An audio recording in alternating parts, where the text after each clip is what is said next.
Good morning students.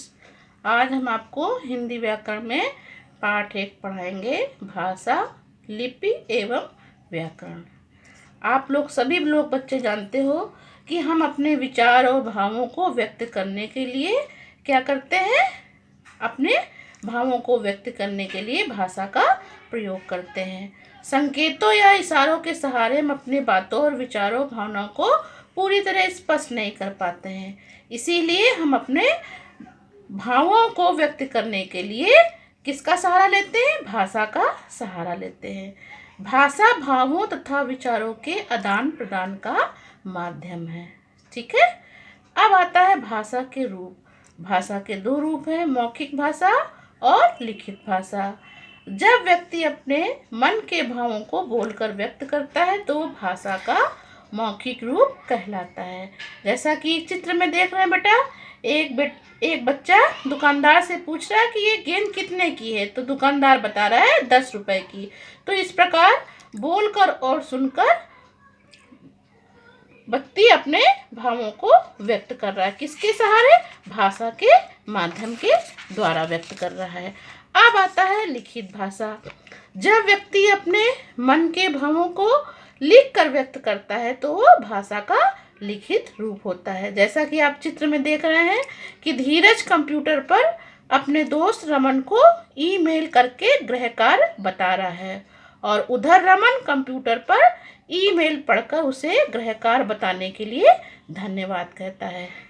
वैसे तो बच्चों, हम लोग क्या करते हैं, अपने भाषा के द्वारा अपने भावों को व्यक्त कर लेते हैं, लेकिन इस भावों को हम लिखित रूप में रखने के लिए हमें ज्ञान, विज्ञान और साहित्य का सहारा लेना पड़ता है। क्योंकि हम अपने भावों को, अपने ज्ञान को, अपने विज्ञान को और साहित्य के भंडार को अगली पीढ़ी तक कैसे पहुंचाएंगे? हम लिखित भाषा के द्वारा पहुंचाएंगे।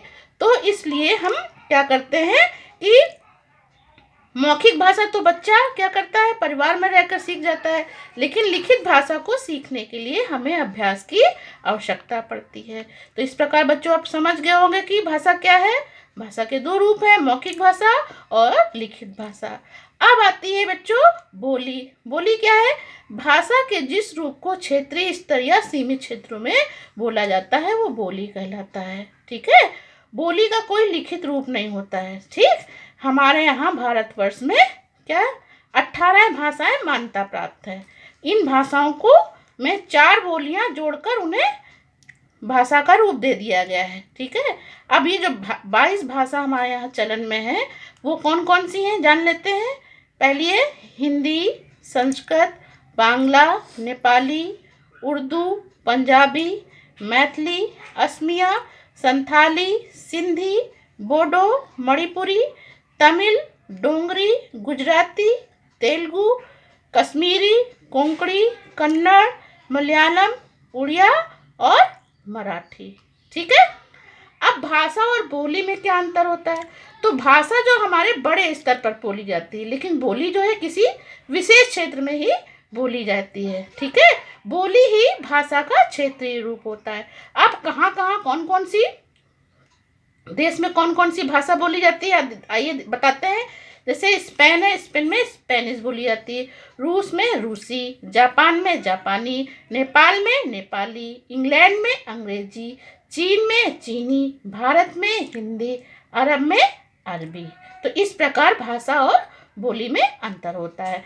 अब आते हैं लिपि। लिपि क्या होती है बच्चों? जब हम भाषा का प्रयोग करते हैं तो हमें सार्थक ध्वनियों का, मतलब जिसका अर्थ निकल रहा हो, उन ध्वनियों का हम उपयोग करते हैं। तो मौखिक ध्वनियों को जिन चिन्हों के द्वारा हम लिख कर प्रकट करते हैं वे चिन्ह ही हमें क्या कहलाते हैं? लिपि कहलाते हैं। जैसे हम लोग क्या हिंदी में घर लिखते हैं, लेकिन अंग्रेजी में क्या लिखते हैं? हाउस लिखते हैं। तो किसी भी भाषा के लिखने की विधि को क्या कहा जाता है? लिपि कहा जाता है। आप सब लोग जानते हो कि अंग्रेजी भाषा की लिपि क्या है? रोमन है। आप अलग अलग भाषा की लिपि बताई गई है, जैसे फ्रेंच की रोमन, जर्मन में रोमन लिपि में लिखते हैं, बंगाली बांग्ला, उर्दू फारसी, पंजाबी किस में लिखते हैं? गुरुमुखी, अंग्रेजी रोमन, संस्कृत देवनागरी, हिंदी देवनागरी। 14 सितंबर सन 1949 को हिंदी भाषा को भारतीय संविधान में राजभाषा के रूप में स्वीकार किया गया था। इसलिए भारतवर्ष में 14 सितंबर का दिन हिंदी दिवस के रूप में मनाया जाता है। ठीक है बच्चों। अब आता है व्याकरण। व्याकरण में ये है कि देखिए यहाँ कुछ उदाहरण दिए गए हैं, जैसे कह रहे हैं उदाहरण देके समझाया गया, जैसे बच्चे को पिलाओ छानकर दूध, बाजार पिताजी गए चले। तो इसमें अगर हम इन वाक्यों को दोबारा पढ़ें, बच्चे को दूध छानकर पिलाओ, पिताजी बाजार चले गए, तो ये शुद्ध रूप में है। तो जहाँ पर भाषा की शुद्धता को बनाए रखने के लिए व्याकरण का ज्ञान होना आवश्यक होता है। जब तक व्याकरण के नियमों की सही जानकारी नहीं हो पाएगी तो हम भाषा को सही रूप लिखने व बोलने में समर्थ नहीं हो पाते हैं। वाक्य शुद्ध है अथवा अशुद्ध, इस बात का पता हम व्याकरण के ज्ञान के द्वारा पता लगा सकते हैं।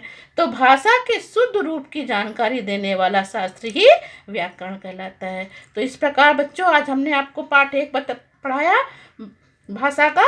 अब आपके इस लेसन की PDF हम आपको भेजेंगे और इस तरह आप घर पर रहिए, सुरक्षित रहिए और पढ़ाई करते रहिए। धन्यवाद।